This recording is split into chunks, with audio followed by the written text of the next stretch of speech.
वजीर आजम शहबाज शरीफ को सिक्योरिटी सूरत हाल पर तशवीश। कौमी सलामती की पार्लिमानी कमेटी से खिताब में कहा कि दहशत गर्दी मुल्क के लिए नासूर बन चुकी है। शहदा और सिक्योरिटी फोर्सेस की कुर्बानियों को फरामोश नहीं किया जा सकता। दहशत गर्दों का आखिरी हद तक पीछा करेंगे। मुल्क को दहशत गर्दी से पाक करने का आज़म। कहा कि हमारे बहादुर जवान मुल्क की सलामती के लिए जानें कुर्बान कर रहे हैं।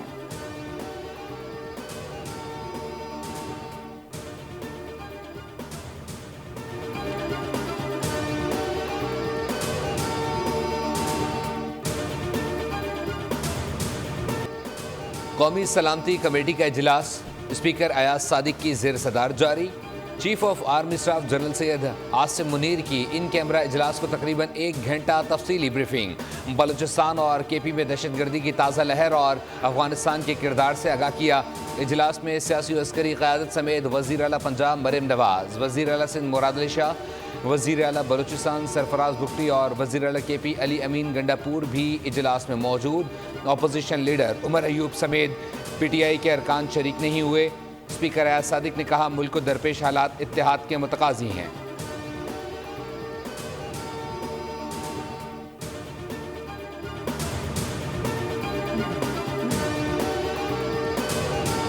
तहरीक इंसाफ का कौमी सलामती कमेटी के इजलास का बॉयकॉट। दहशतगर्दी के खिलाफ हिकमत अमली बनाने के लिए ग्रैंड डायलॉग का मुतालबा कर दिया।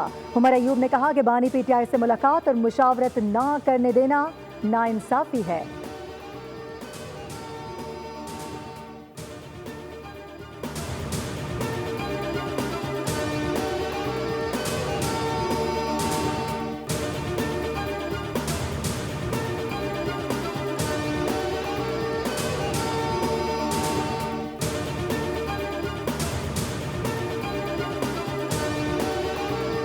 तमाम सियासी जमातें सिक्योरिटी इदारों के शाना बशाना हैं। तहरीक बायकॉट बैठे या ना बैठे कोई फ़र्क नहीं पड़ता।